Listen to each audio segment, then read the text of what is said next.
আজকে আমি সুন্দর একটি কালো সালোয়ারের ডিজাইন করব। তো আমি কিভাবে সালোয়ারের ডিজাইনটা করলাম আপনাদের মাঝে শেয়ার করতেছি। হ্যালো এভরিওয়ান, আসসালামু আলাইকুম। কেমন আছেন সবাই? আশা করি ভালো আছেন। আলহামদুলিল্লাহ আমিও ভালো আছি। তো সালোয়ারের ডিজাইন করার জন্য আমি অনেকগুলো ফিতা বানায় নিছি। ফিতাগুলো মাপ অনুযায়ী সুন্দর মতো কাইটা নিয়ে এরপরে আমি সালোয়ারের ডিজাইনটা করব। তো সালোয়ারের ডিজাইনটা করার জন্য আমি 3 ইঞ্চি পরিমাণে কাগজ কাইটা সালোয়ারের পায়ের যতটুক মাপ ওই মাপ অনুযায়ী কাগজ কাইটা আমি একটা একটা কইরা এই ফিতাগুলা সুন্দর কইরা বসাইয়া সেট কইরা আমি ডিজাইনটা করব। তো ডিজাইনের নাম জানি না, আমি আমার মতো কইরা ডিজাইন করতেছি। দেখেন সবাই কেমন হয় ডিজাইনটা। তো একটা ফিতা লাগাইয়া এক সাইড সেলাই দিয়ে এর পরের সাইডও সেলাই দিয়ে আমি 2টা করে সেলাই দিয়া পুরা ফিতাগুলা সেট করে নিব। তো একটা ফিতার মাঝামাঝি যতটুক ফাঁক আর একটা ফিতার মতো ফাঁক রাখে আমি সব ফিতাগুলো লাগায় নিব। এরপরে আবার আরও কিছু ফিতা আমি উল্টা সাইড কইরা আমি কর্নার কইরা লাগায় নিব। এতে 4 কোণা খোপ খোপ একটা ডিজাইন হইব। তো আমি আমার মতো কইরা আমি ডিজাইন করতেছি সালোয়ারটা। আশা করি আপনাদের কাছে ভালো লাগবো। আর ভালো লাগলে ভিডিওটা অবশ্যই শেয়ার করে দিবেন। আর আমার সালোয়ারের ডিজাইনটা কেমন হয়েছে কমেন্টস করে জানাইবেন।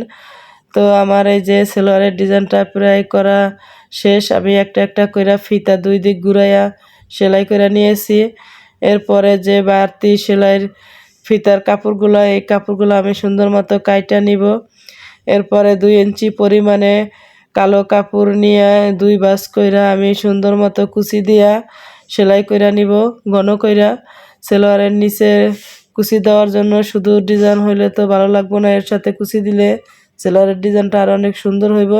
এতে আমি সালোয়ারের ডিজাইনের জন্য কুচিটা সেলাই করে নিছি। তো 2টা কুচি একসাথে আমি করে নিছি।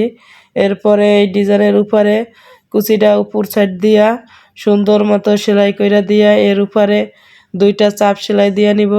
চাপ সেলাই দিলে কুচির ডিজাইনটা নিচের দিকে সুন্দর মতো বসে থাকবো।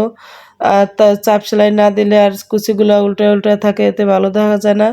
তো এই তো আমার সালোয়ারের চাপ সেলাই দেওয়া হয়ে গেছে। এরপরে আমি ডিজাইনটা সালোয়ারের নিচের পায়ের সাইডের সাথে আমি সেট করে নিতেছি। সেট করা হয়ে গেলে এইটার উপরও আমি আবার 2টা চাপ সেলাই দিয়ে নিব। আমার সেলাই কমপ্লিট প্রায় হয়ে গেছে। এই তো আমার চাপ সেলাই দেওয়া শেষ। সালোয়ার ডিজাইনটা কত সুন্দর লাগতেছে। কার কার কাছে ভালো লাগে অবশ্যই জানাইবেন। আর আরও ভালো ডিজাইন পাইতে হইলে আমার চ্যানেলটাকে ফলো দিয়ে আমার সাথে থাকবেন। আজকের ভিডিও এই পর্যন্তই। আল্লাহ হাফেজ।